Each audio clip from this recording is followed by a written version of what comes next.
Hello, everybody. Welcome.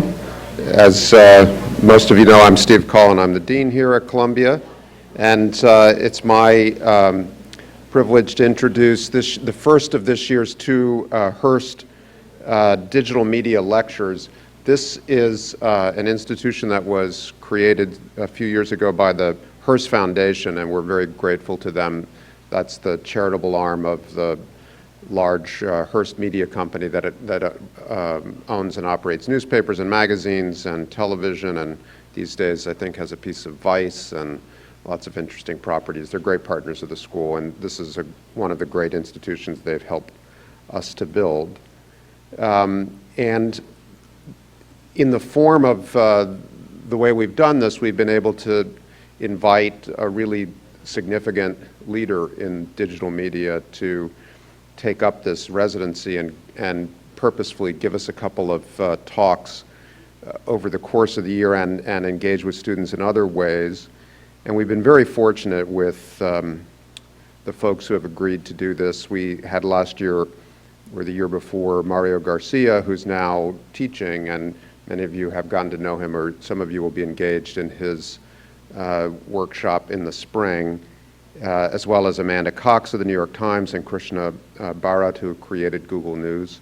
So these are really first-class leaders who are on the edge of the changes and the design and journalism opportunities that we spend a lot of time talking about around here. And so tonight it's my real pleasure to introduce this year's Hearst Professional in Residence, Meredith Artley. She's the editor-in-chief of CNN Digital, and she oversees the editorial initiatives for CNN.com, CNN Mobile, CNN Wire. She leads a global team of 130 reporters, producers, and editors. And she's created one of the world's top online destinations for news and video, and really always in a leadership position no matter which form of metrics you choose to apply. CNN Digital now has 70 million monthly visitors and has remained #1 in mobile news and the most followed news organization on social media.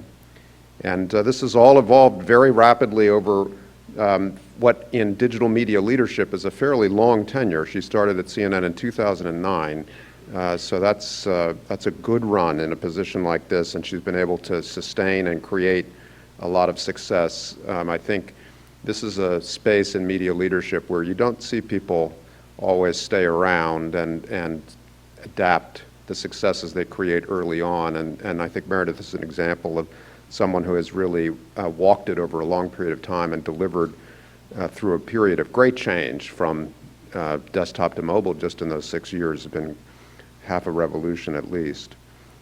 Before that, she was at the Los Angeles Times, where she had a similar role, and before that at the New York Times, where she was really one of the pioneers of web journalism in the legacy newspaper sort of era. And she was part of the Pulitzer Prize-winning team for the amazing New York Times Race in America series, which I'm sure will turn up in your classrooms over the course of the year in one form or another. She graduated from a certain university that also has a journalism school in the Midwest, and that has been in the headlines this week for its debates about the role of journalism on campus. But it's a fine school, and she studied broadcast journalism there, and we're really grateful that she's with us tonight. Please welcome Meredith Artley.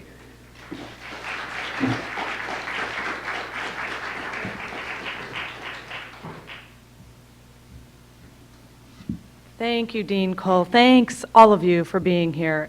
It's a real treat. I love it here. I love this room in particular. One of the things that's not up here right now is I'm also the current president of the board for the Online News Association. And the first meeting of the Online News Association, which was essentially a bunch of web geeks who were producing and talking about publishing content on the web in the early days, was actually in this room. So this room has a lot of meaning for me. I'd like to talk to you today about 9 crazy things that happen when television and the internet collide. As Dean said, I've been at CNN for 6 years. And before that, I was kind of always on the digital side of some of the greatest newspapers in the country. So being a part of CNN with its broadcast heritage has been really fascinating because we're all surrounded by screens and feeds these days. So this is a request for you to just start thinking of questions now. I'll give a spiel for 20, 30 minutes and show you some examples and go through the 9 things. These are questions I made up. They may be questions you have. You might have completely different questions. But just a reminder to start thinking of things that you want to ask, because I would love for us to have a lively Q&A.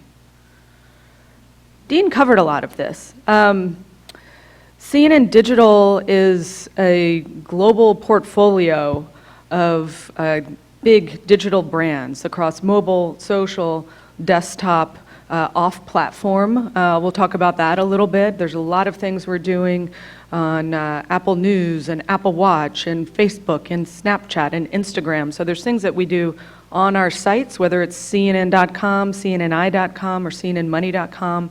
And then there are things that we're doing with other partners off-site.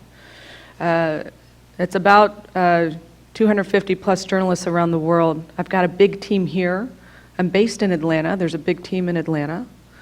I just got back from London a few days ago, where we've got a big team that helps to fuel CNN International. We've got folks in Dubai and Abu Dhabi and Hong Kong and beyond. And then it's just, as the dean said, we have some incredible stats that we're really proud of in terms of how wide-ranging the audience for CNN is. And personally, it's amazing to come to work every day and think that millions of people are appreciating, maybe that's too presumptuous, but are consuming what CNN is doing across a wide array of platforms. And then here's the personal stuff. I was born in Kansas City. The Royals won the World Championship, the World Series Championship, so we're really proud about that. And I graduated from a different J school, different Columbia, Missouri, and the dean stole my line. There's been a lot of headlines. We've been covering Missouri. We are without a president and without a chancellor in the last 48 hours. So there's been a lot of news coming out of Missouri. It's been fascinating to cover that. I was started at the New York Times in 1996, right after that site launched. So I'm as close to a digital veteran as you can get. And then I was out of Paris for 5 years, where I ran IHT.com, where we really started to shift into mobile, and we got to drink wine at lunch. And then I went to the Los Angeles Times to be the executive editor for LA Times, and I was named managing editor for the whole organization as well, for the whole newsroom. I've got a husband. I picked him up at the New York Times. It's a good place to pick up a husband. We have a son. He's 6 years old. And those are my hobbies there. The naps are really critical. All right, so these are some of the things that happen when television and the internet collide. And I want to show you a couple examples. This guy on the left here, his name is Martin Savage. He's been with CNN for a long, long, long time. He didn't come to CNN to work on digital platforms. He came to be a TV journalist. He's been a correspondent. He's been an anchor. And there was a story about a year ago, less than a year ago. It's a little bit of an old example, but it's one of my favorites. There was a plane crash in Kentucky, and everybody died except for a 7-year-old girl. Martin shot this. This is after we started having conversations about digital video and digital platforms and how it can feel a little different than what sometimes I refer to as the Ron Burgundy style. That's a traditional style of television journalism, right? He shot this on his iPhone. Let me just play you 20 seconds of this. All right, so I'm inside the woods here, which is where this young 7-year-old sailor would have tried to make her trek. Remember, it would have been nighttime, not broad daylight like it is here, but let me just show you some of this.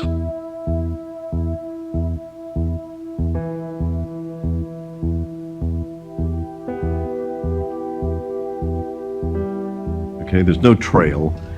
There's no sort of deer path. There's not any kind of any indication of a way to go. You just have to carefully pick your way. And it's a... So this is incredible. This doesn't look or feel like a traditional television package. He shot it on his phone. The digital team back at base, overlaid some graphics and some music on it. It's a really powerful example of storytelling. And then this is Alexandra Field, over there on the right. I want to show you this example because Martin's example is a great example of a TV correspondent doing work for digital audiences in the field. Alexandra's example is a great example of somebody who was hired to be a TV correspondent doing an evergreen explainer that we can use again and again on any story that it happens to be, in this case, around the death penalty. The death penalty is one of the most controversial issues in the country. Just as controversial, the methods of execution. There are 5 different legal methods of execution in the U.S. Human rights activists say that each can cause unnecessary suffering, and each method has been called cruel and unusual. One study found that between 1900 and 2011, about 3% of all U.S. executions were botched, and the rate for lethal injection maybe even. So you guys get the overall point there, and those are great examples that have happened in the last year. I have hundreds of these examples. And this is something that's happening at CNN and other news organizations where people who came on to be a journalist, they thought they were going to be working on one particular platform, are now working more and more for digital. And both of these pieces of video have been on CNN Air, either in the US and I think also on international. But that's not the point. We do them first thinking about mobile, thinking about desktop. That's why the graphics are on the screen, because a lot of people might be watching it with their sound off. And we have these people who are these amazing storytellers who thought they were getting into television journalism, but surprise, they're digital journalists. And then that goes in the other way. We've got digital people who are on my team properly, who are now doing more and more across platforms. And they thought they came to work for CNN.com.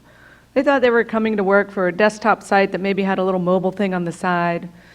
And now they're doing stories for the entire CNN network worldwide. John Sutter there in his, what we call his Miami Vice jacket, is he's working on an incredible project about climate change. It's called 2 Degrees. And he goes on CNN International and on domestic, but a lot on international all the time as we lead up to the summit in Paris, which is right around the corner. He'll go there. He'll go with some of the international TV teams. He'll have a TV producer. He'll be doing work for both digital and air on the ground in Paris, just as he's done in many other spots all over the world. He's a true cross-platform journalist. Same thing with Nia Malika Henderson. We built out our CNN politics team in DC, looking ahead to the crazy election that's already underway. And Nia Malika is incredible, and we hired her to do a lot of these great, big enterprise rights for CNN politics on mobile and on desktop. But she's just good, and she's smart. And our friends on the TV side were like, you need to be on air a lot more. So she's popping up on air all the time. And again, I've got a million other examples of this. This is happening at a really rapid pace, where when I started at CNN, this wasn't really a thing. You were either working for TV or you were working for CNN.com. So maybe this whole idea of what is are you a TV journalist? Are you a web journalist? Are you a mobile journalist? Are you a social journalist? Like maybe we're just all modern journalists. And for the students in the room, this gives you one of the most exciting opportunities, because you're going to be able to play across a wide array of platforms. And I love thinking about Brian Stelter. He joined CNN from the New York Times. We stole him away. We had a lot of champagne when that happened. And he hosts Reliable Sources. Anyone watch that? Raise your hand. Some of you. So he hosts a very popular media show on CNN on the weekend. So he's an anchor and a host. He's also a correspondent. He pops up to talk about big stories like what happened at the University of Missouri. He writes a lot of pieces for CNN.com and CNN Money. He's crazy on social. He's got a gazillion followers. So he's just a lot of things. He's an ex-print journalist who is also an anchor, who's also a reporter and correspondent, who writes Who Does It All. And he's kind of crazy. I mean, I don't know how he does it all. He does a lot. But he's one of the extreme examples of how you can do a lot of things across a lot of different platforms. The other thing that happens is that video storytelling gets a stylistic rethink. I kind of hinted at that in my first examples, but let me show you a couple of examples, and I hope I'm not going to offend anyone. There's a little bit of cursing in this next video, but somehow I think it might be okay. This is something that was posted by The Onion a while ago, 2010, and you'll get the joke. Now, in a desperate attempt to fill 24 hours of programming, here's some bullshit that happened somewhere today. We've got some footage here of the bullshit, which began just after 3 o'clock this afternoon, when residents in this neighborhood were shocked to see this fairly common thing happening. An attractive witness described the event in breathless terms. I went to my window and I was like, whoa, there's some bullshit happening. That happened right over there. I'm an older man, so you can trust what I say. Authorities. Okay, so, right? It's funny because it's true. It's just there is a form and format, and this happens, by the way, in every single medium. There's a form and format for your typical pyramid-style print story. There's a form and format for your typical breaking news, breathless update. There are just things that are kind of these lazy templates that are easy to make fun of, that our industry, good people in our industry sometimes fall into. So we're trying to break away from that. And what a great time to be able to do that. Look at the age that we're in. Look at all these new technologies, all these screens, all these devices, all of these tools, all of this talent coming out of schools like this, where you can do some really creative things that look a little bit different. They just don't look like your typical package. This is my last video example. I'll play 20 seconds of this. The shooting death of Michael Brown by a Ferguson, Missouri police officer on August 9, 2014, reignited a worldwide debate about race in America. Brown's death also spurred a movement to change the relationship between law enforcement and people of color. The hashtag Black Lives Matter, which began after Trayvon Martin's death and picked up steam again, was used nearly 6 million times on Twitter in the year that followed Brown's death. The deaths of several other unarmed black men at the hands of police officers also gained attention. Azell Ford in Los Angeles on August 11th. So look at that and think about the graphics, the research that went into putting that together. This is not your traditional anchor sitting at a desk getting a little bit of soundbite from somebody standing on a porch or a white man standing in the yard saying he's important. It's really interesting, creative storytelling. It's fascinating editing. It's great use of motion graphics. It's great research. It takes a while to put something like this together. But when you put something like this together, you do it not in a kind of breathless breaking news way. You do it with this idea that it can live a long life. It can be something that can be shared in a variety of ways on different social platforms. It can go with what is now a body of work around the Black Lives Movement. It's just really fantastic work, and I'm really proud of the teams for doing creative stuff that's not your typical templated journalism. The fourth thing that happens, crazy thing that happens when TV and the internet collide, is television, TV, it's just the word itself becomes kind of an inept term. What does it mean? Is it a box in a living room? Is it a stylistic approach like the farce that we just saw from The Onion? Is it a product? Is it something you subscribe to? Is it a distribution method? A lot of times at CNN we talk about linear versus non-linear. TV storytelling goes in a straight line, and digital storytelling can go all kinds of different places because the user has more control. So what do we really mean when we say TV? We're really talking about video storytelling and digital storytelling that can play across a variety of screens. And that's where it is, and that's where it's going to continue to go. And so at CNN, we don't talk about ourselves internally anymore as a TV network.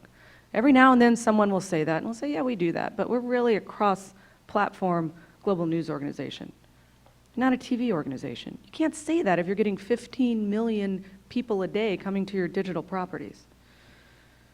Here's the fifth thing that happens. You start to rethink your organizational structure. Teams go cross-platform, beats go cross-platform. These two guys here that are dressed alike, one of them is David Allen, the other one is Kevin Flower. They're both in the blue and the khakis. David, we just hired from the BBC. He used to be at the New York Times, all on the digital side. Kevin has been on the TV side of CNN for a long time. He was the Jerusalem bureau chief once. He's been doing a lot of things around the organization, primarily TV focused.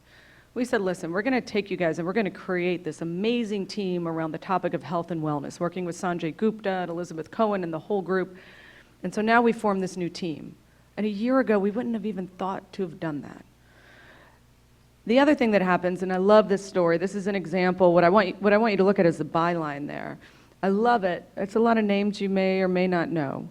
But in those bylines, you have this fascinating story where we gathered family members of gun violence victims around America. They've formed their own coalition. So the headline is The Loneliest Club. They help each other out, they support each other. Anytime there's a new mass shooting, these people bond together and they get together. People from who had family members die in Sandy Hook reach out to the people who have family members who were the victims of the latest horrific mass shooting. It's an incredible story. So we did a town hall on one of our main dayside shows, anchored by Brooke Baldwin. Her producer is on this. We had 3 digital writers. We commissioned a photographer. And we had people's bylines who aren't on here, designers, planners, people who were thinking about how we program this across all of our platforms. And I point this out not just to brag about the great work that's happening at CNN, which I love to do, but to point out that these are things that just didn't happen a year ago or less. So the shift of people becoming journalists, modern journalists, who can work together, collaborate together, is a really powerful thing. And lest any of you think that this is something that, oh my God, I can't learn how to do all of these things. I mean, not everyone can be Brian Stelter. It's okay. What the big point here is that there are a lot of people who have expertise in different areas. And when you can work together to do something that's good for these social platforms, or as a really wonderfully written piece, or as a really nice graphic, something that's shareable or interactive, or really good video piece that could play across platforms, then some real magic happens. Here's the 6th thing that happens here when TV and internet collide. A lot of journalists, in my experience, and I do this myself sometimes, journalistic curiosity is a wonderful thing. A lot of us get into this business because it's what a wonderful job to have, to be able to go and talk to people who have interesting stories and help them share those stories with the world, and to ask really sharp questions. It's a wonderful thing. But we don't always do that in our daily lives. There's a lot of news organizations where different parts of the organization may not talk to each other, or the communication is just kind of crappy. There's a lot of ways that journalists don't provide the core skill, that curiosity to their life and their career path. And Mizuma, we hired Mizuma about 3 months ago from the Washington Post. She works on the social team at CNN. She told this great story at Poynter. I was there, I was listening to this group of women leaders talk about kind of their challenges and their opportunities. And Mizuma told this story where she was working on the social team at the Washington Post. There was a reporter who she was talking with, and she said, listen, like, it would be just great if you can do a couple things while you're out in the field. Just a couple really easy, simple things on social. And the reporter said, you know, Mizuma, I get it. You don't have to, I know digital's important. You don't have to evangelize to me. I get it. But you don't understand what it's like when I'm out in the field. I don't have time to be active on social or do all these things. When I come back, we can talk about what I can do, but when I'm out in the field, I'm reporting. And you don't understand what it's like. And she said, you know what, you're right. I actually don't understand what it's like. I don't go out in the field that much. Could I come with you? And so she went with him. And I'm assuming, this is my own narrative on this, but I think he was probably thinking, this is fantastic, I'm going to get my own social producer on the story, she's going to do all this work for me, it's going to be wonderful.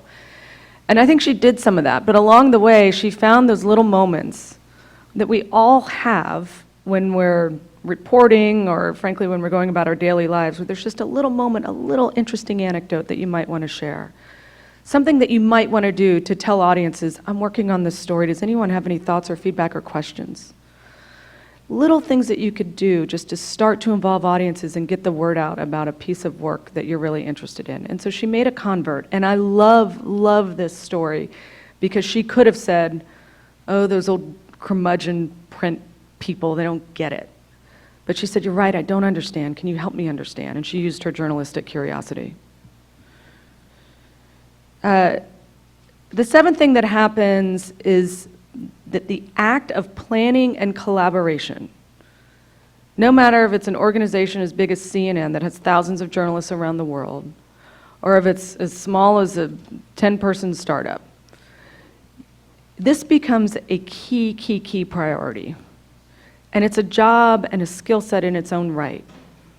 Leora heads up the cross-platform news planning team.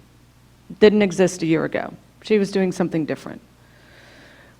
This is a group of people who think about, when we have a big story like the Loneliest Club gun victim story that I just showed you as an example, they think about a pre-game plan, that's what we call it, a game-on plan and a post-game plan. What do we need to do before this story publishes? Who do we need to share it with? What audiences do we want to get involved with? What kind of things do we need to think about in terms of the art and the language and the design for our mobile and desktop sites? What kind of things do we want to share on social? We're not just going to just tweet it and leave it at that. What kind of things, how do we frame this so this makes an impact with audiences where they are? Do we want to do something with email newsletters? Do we want to do a Vine? What kind of promotions do we want to put on air? Who else needs to know about this that might really be interested? Do we need to talk to the opinion team to line up a few op-eds around this? I can go on and on and on. So the planning and the thinking broadly across all these different technologies, all these different platforms, all these different formats becomes a really key and creative skill set. The eighth thing that happens is your competitive set just becomes infinite. Sometimes people assume that because I'm at CNN that the competitive set is Fox and MSNBC. I guess, a little bit, sure, but not really. They're not the ones that are keeping me up at night. You've got the old school players that are doing incredible digital work. Got some of them here, the Times, the Post, the BBC, the Guardian, I could go on and on. We try to steal their people as often as we can. We've got the new school, pure digital plays. They're not burdened by this legacy TV thing or this legacy print thing. They're just zoom, they're going right at it. The BuzzFeeds, the Voxes, the HuffPos. There's a lot of people that are doing, small and large, that are doing some really interesting things. Then you've got new-ish social platforms that you need to think about. We launched a channel on Snapchat. Has anyone seen that? Raise your hand if you've seen the CNN Snapchat channel and Discover. Oh, thank you, great. That's a whole way, that's a whole different way. For those of you who've seen it, you know the story is edited and sculpted and designed and there's music. It looks a lot different than anything you're gonna see on CNN.com, anywhere else on social, anywhere else on TV. It's just a different way of storytelling. It's just a different way of thinking about how we do the work and who we partner with and why. And then sometimes these social platforms, a lot of people use the word frenemy. I don't know, it's just kind of a side note I made here as I was putting this presentation together for you guys. I think frenemy is a real polarizing term. It's more like compartinator. That's a really sucky word though, so never mind. But you know, this idea that there's a lot of new interesting technologies, there's a lot of new places that we can play and grow and reach new audiences, and we got to think about those things and think about how they help us grow our business, how they help us reach new audiences, where that balance is, what creative journalistic opportunities do they give us. And here's the last thing that I have. I could probably think of 50 others, but I wanted to give you a single-digit number of crazy things that happen when the internet and TV collide. The data and analytics become core, and they're really a proxy for the audience. So knowing what matters to our audience and why, knowing what's resonating either in real time or over a longer span of time, knowing what really matters to our audiences and thinking about that. These pictures, there's 3 pictures here, that's Atlanta, New York, and DC. We launched in the last year what we call war rooms. And everybody has all these tools. They're real time and less real time, but data that we have on our audiences. Some of you might have heard of Chartbeat or ComScore or Sprinkler or Elo, or there's a wide range of data and analytics that we put up on these screens that tell us this story's doing really well, and it's not on the homepage, but it's getting a lot of traffic from Facebook. Oh, that's interesting. That story's getting a lot of traffic from Facebook.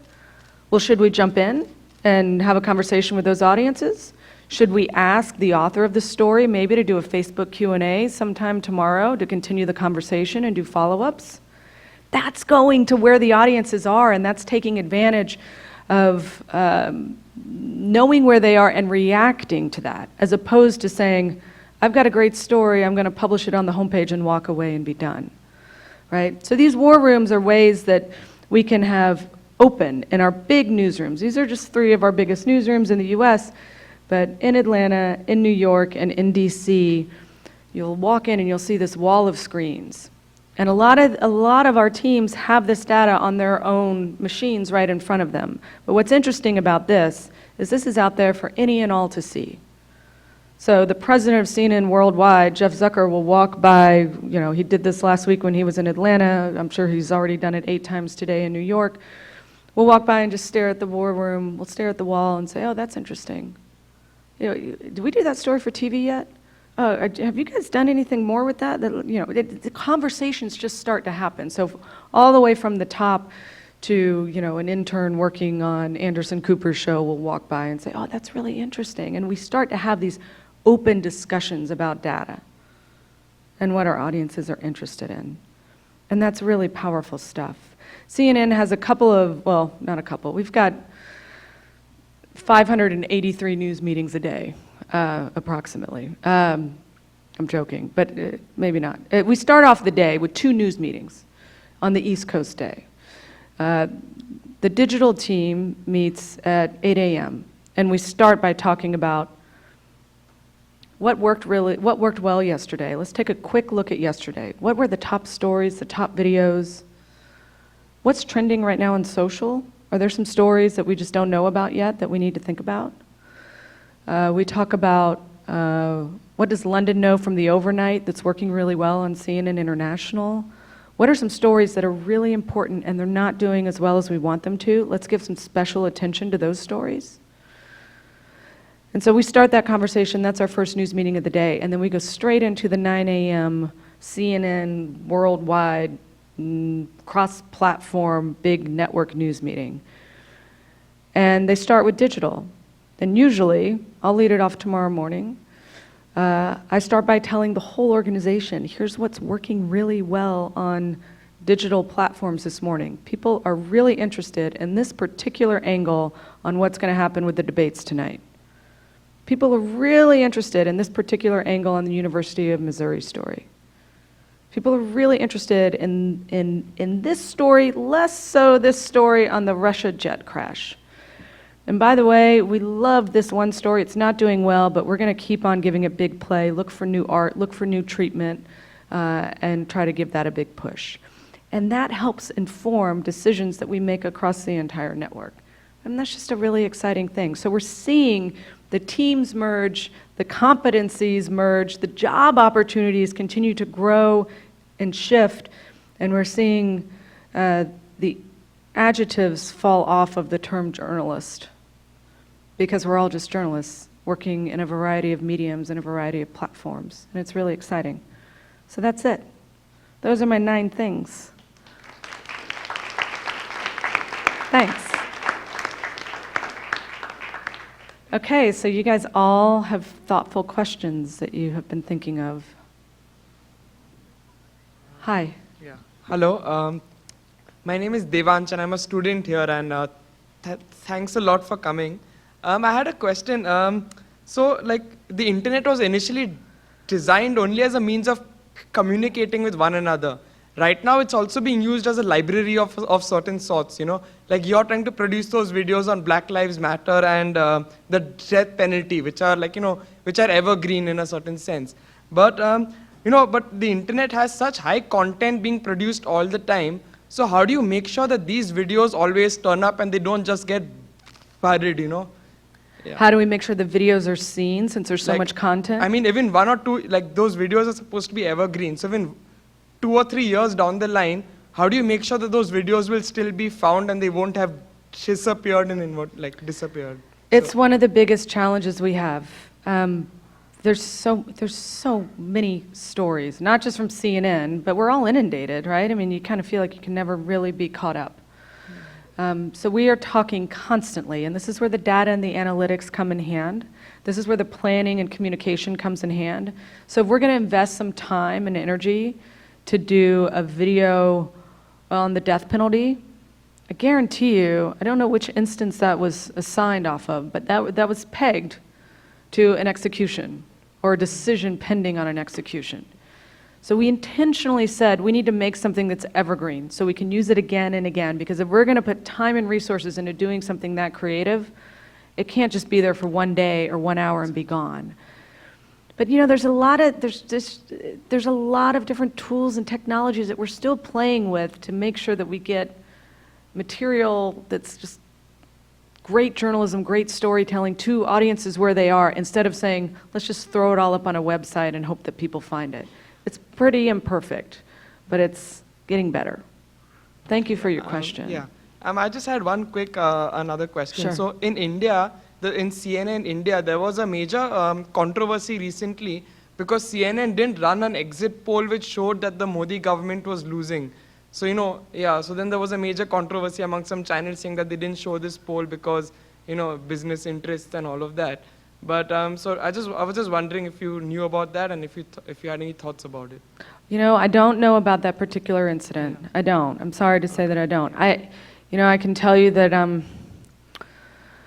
CNN is it's full of humans, right?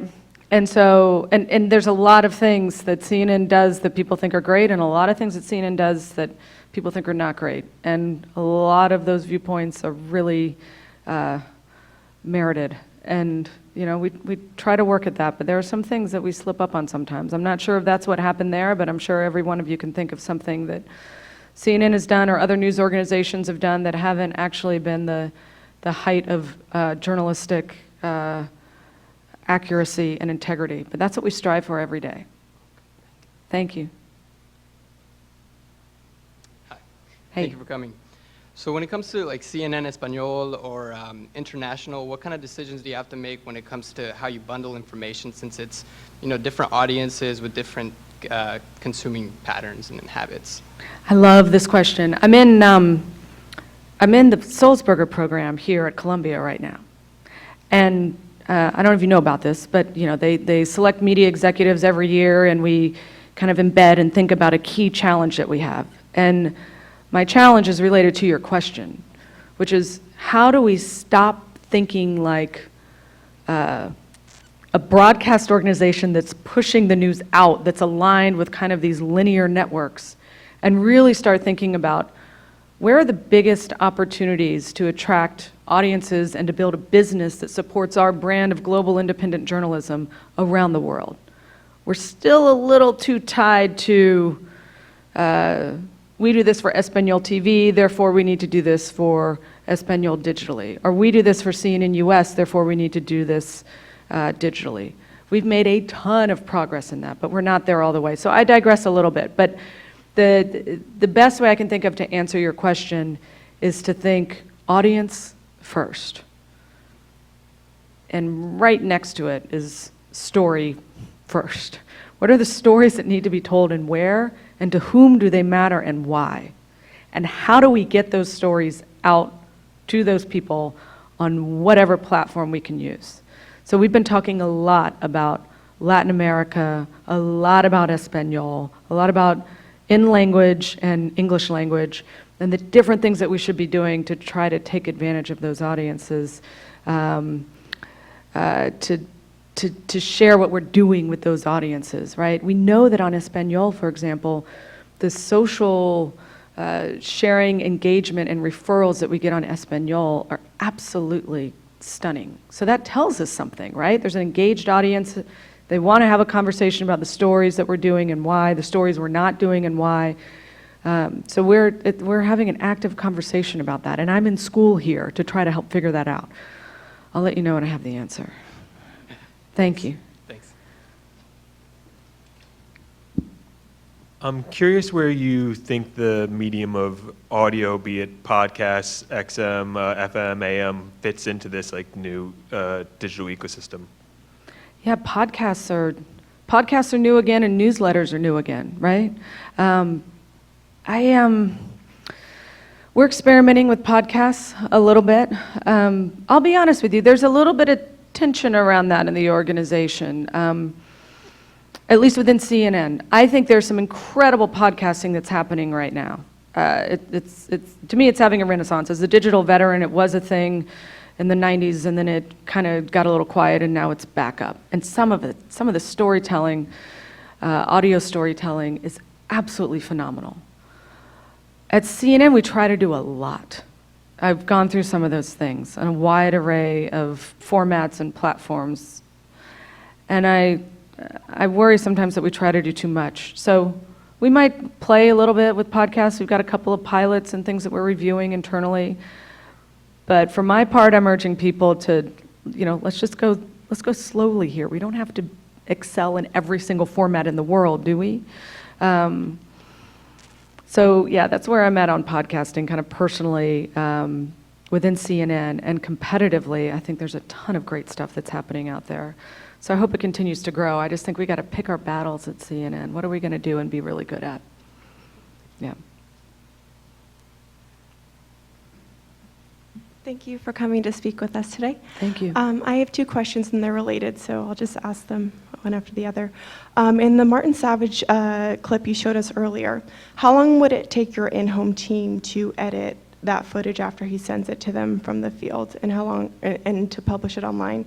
And then also, should we be shooting that type of video as well right now to be competitive when we're out of school, or will our more formal clips make us equally competitive? Yeah. I don't know how long the edit was on that piece. I think it was pretty short, and by short, I'm going to say maybe an hour or two. I'm just thinking about that piece. I showed you the starting with Ferguson Black Lives Matter piece. That took a long time to produce that. Mm-hmm. There's motion graphics, there's design, there's a lot of things that went into producing that. That probably took days, right? I think Marty's piece took a lot less. I think the edit on that was probably an hour or two. It's raw, it should feel that way. We needed to produce it a little bit. We needed some graphics, we needed a little bit of music to tell that story of how a 7-year-old picked her way through the briars in the middle of the woods in western Kentucky after a plane crash. Like, you don't need to do much more to add color to that story. But what you need is Martin in the woods instead of Martin on the street of whatever the nearest town is with a mic in his hand, right? Mm-hmm. And yes, absolutely you should be experimenting with that. Absolutely. Not every piece will be great, but have somebody, whether it's somebody here, a classmate, a professor, somebody in the industry you've met, and ask for feedback on those pieces. I think that's how Marty started to do this. Like, he was just kind of playing with stuff. There was somebody on the video team who said, I remember when I found out about that story, they said, Martin Savage has been shooting this video on his iPhone, and it's pretty good. Like, that's amazing.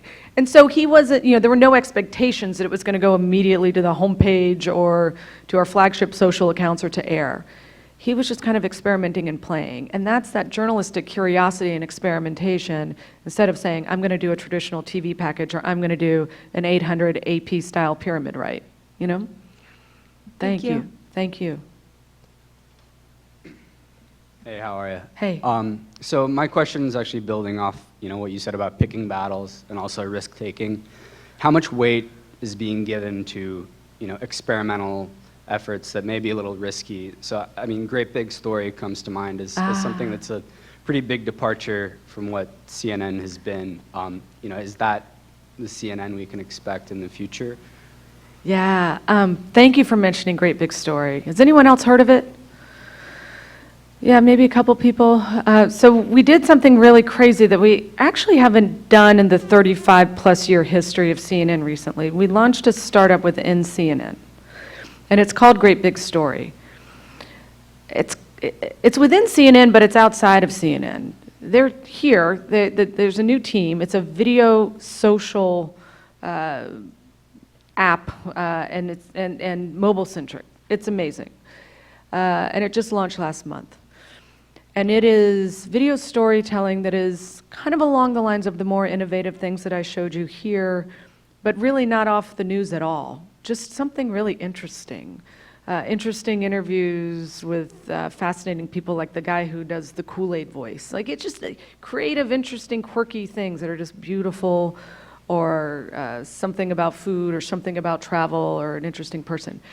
And so we launched that with this idea of saying, we probably need an area where we can just kind of fly and do things that are completely different and that don't at all feel like CNN. We're already pushing the envelope with some of these examples here of what people think of as traditional video storytelling. But wouldn't it be fun if we tried to do something completely new where we could just let it fly, right?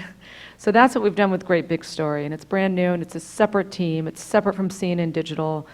It's separately housed outside of CNN, and it's a really great, big, and bold experiment. So thank you for mentioning that. We're excited about it. And yeah, it's kind of a little testing ground for us.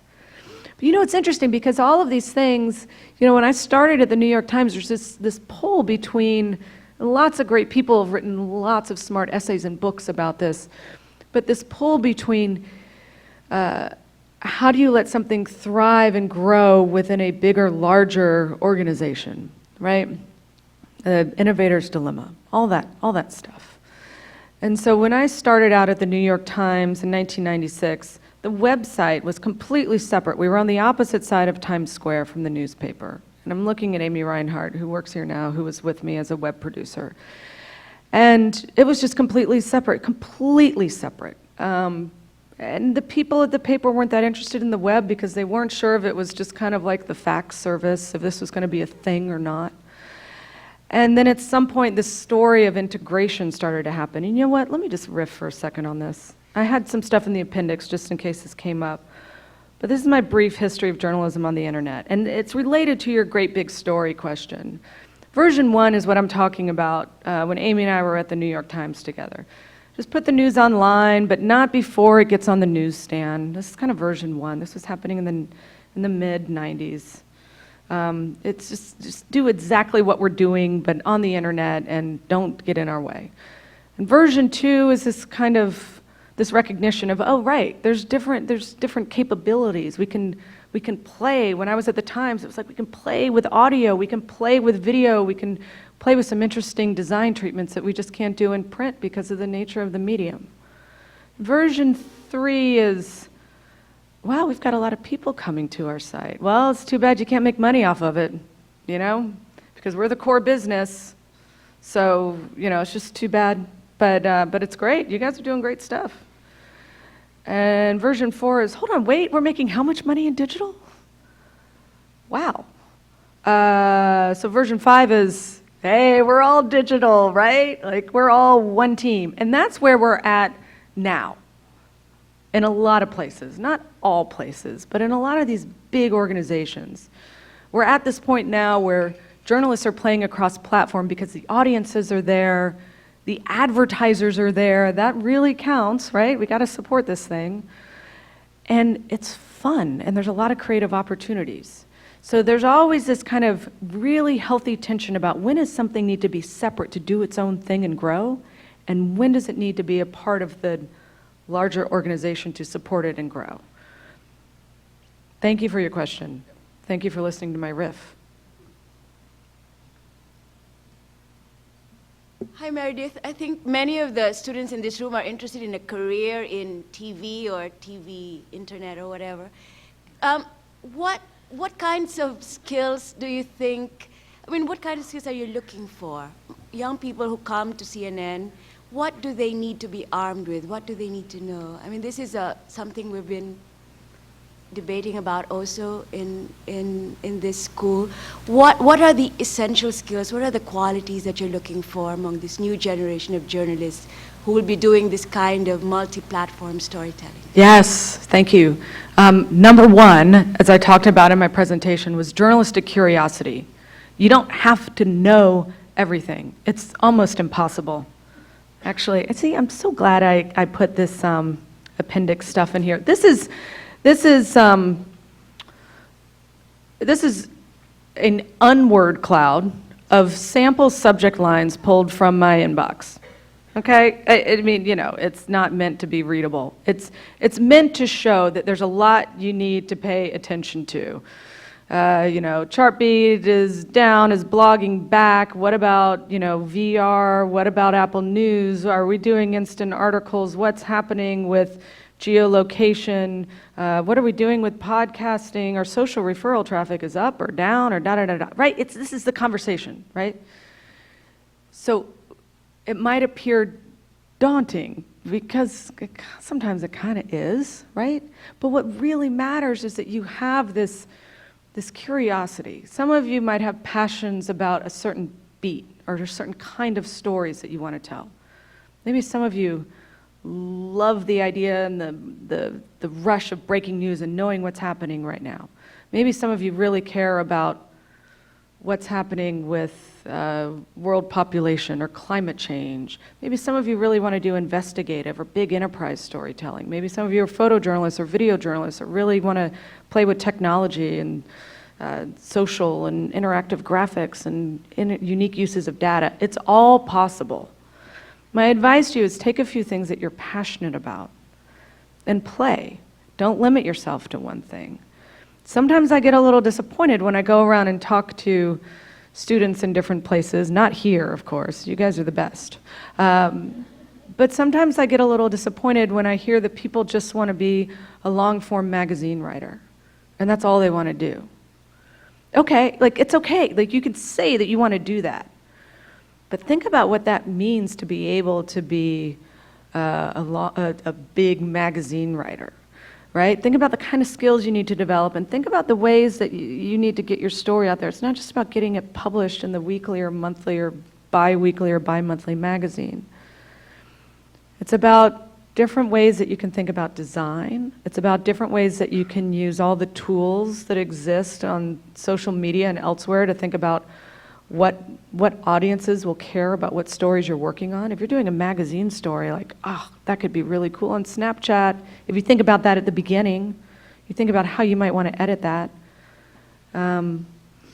So journalistic curiosity is the overarching answer to your question. And then I would really say just pick a few things. Don't limit yourself to one thing. I want to see resumes that come in that say, you know, I've been really working on running Facebook, or I've really been working on doing general assignment short wire writes.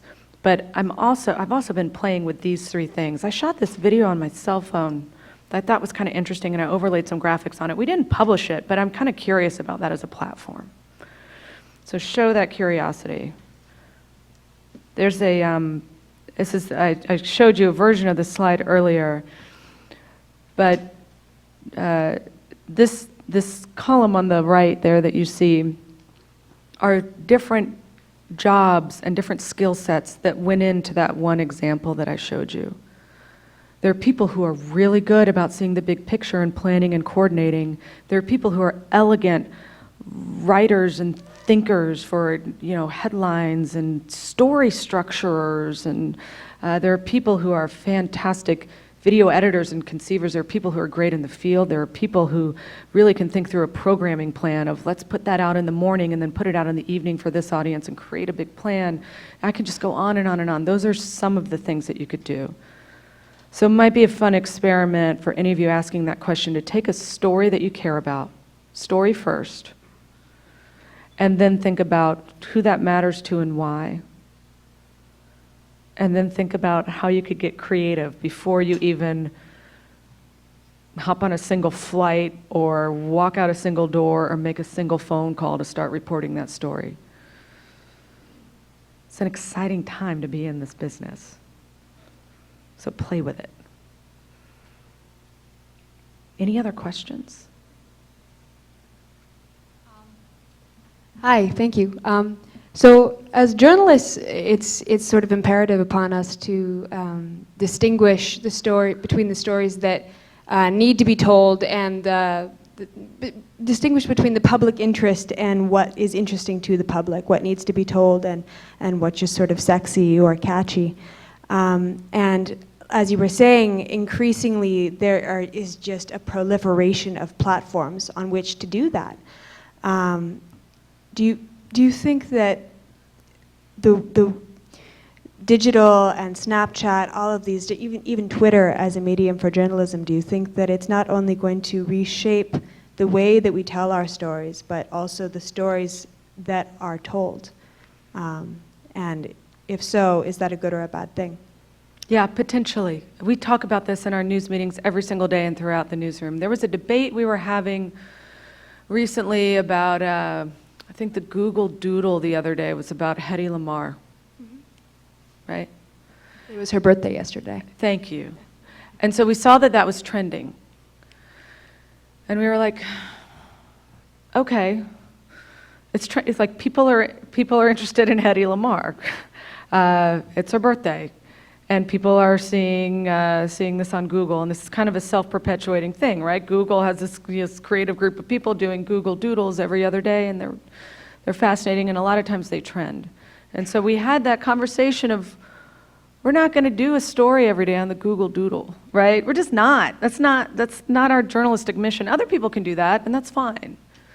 But sometimes when it's a fascinating person, and sometimes when it's a slow day in the entertainment beat, and sometimes when we feel like we might have some interesting archive material and someone with a unique take, like, sure, it's okay to do a quick write and a quick post on that. That's okay. But that's not really what drives us every day. We like to be able to say, we need to pay attention to what audiences are interested in and listen to them. And then think about, what do we want to do with that? Do we want to do it? If so, what's our angle and what's our approach on it? We're not just here to spit out what's trending, right? There are places that can do that, and that can be fun and rewarding work, but that's not why I got into this business, and I suspect it's not why you guys did either. But I think it's still okay to say that, yeah, sometimes we listen to our audiences and make decisions to do things that we weren't planning on doing based on what we see that they're interested in. But that doesn't mean that we're not going to go really big on our Freedom Project social push where we're asking people to take a stand on human trafficking. That doesn't mean we're not going to do the big updated explainer about Sharm el-Sheikh and how that's a vacation destination and why so many families were on board that flight and the toys that were strewn around, right? It's just, we're going to do these stories and these angles on the stories that we know are important. You have to match your instinct with audience awareness. And sometimes those things get pitted against each other, I think, in a very simplistic way. But we're humans and we're journalists, and we can think about those things at the same time. So it's healthy to have that debate every day, and it's healthy to make decisions and play, again, a little bit, knowing that there's some big, important stories that we're going to do. And knowing that there's some things that our audiences are going to tell us that they're interested in, and maybe we should do those too. We can't do all of it, but we can kind of mix it up. Thank you. Meredith, I'm not the dean, as you know. Oh, you'll do. I'll do. We're out of time, unfortunately. But I just want to say thank you on behalf of the school and indeed the dean. That was very inspiring, and thank God there is somebody else here who remembers that podcasts, newsletters, even GIFs, and yes, they're pronounced GIFs, all happened before last year. Yes. Thank you. It was really inspiring. It's so informative. Thank you so much for your time. Everybody else, help thank Meredith for her excellent lecture. Thank you. I've been given some housekeeping notes for those of you who are not enrolled in the school, which I'm going to guess is mostly people on the live stream. But you were inspired by that, then enroll, because it's open now for the 2016-17 year, and we'll soon be getting rid of all of these good people and getting a new lot in for our MA, MS, PhD, and dual degree programs. For the rest of you who want more fantastic events, we have tomorrow night, actually, at the town centre, even though it's sold out, we're doing virtual reality. On Thursday, we have the Poliac lecture with Mark Stevens, who is a lawyer from the UK, which is where all excellent people come from, to discuss First Amendment issues. For those of you who think, oh, a UK lawyer, how boring, Mark Stevens, go and see him. He was representing Julian Assange. He is incredibly funny, incredibly smart, and you will have a riotous time there. And then we're having an all-day conference here at the Town Centre on Thursday about journalism in Silicon Valley. And just on a personal note, Meredith, just before we let you go, and I don't want to stand in the way of wine, etc. over there. Please. Also, thank you very much indeed, not just for the lecture tonight, not just for reminding everybody about podcasts, etc., but for being a great woman leader in the world of online journalism and being such a strong proponent for that. Thank you. And with that... Same to you, Emily. Thank you. And with that, wine. Yes, please. Thank you all.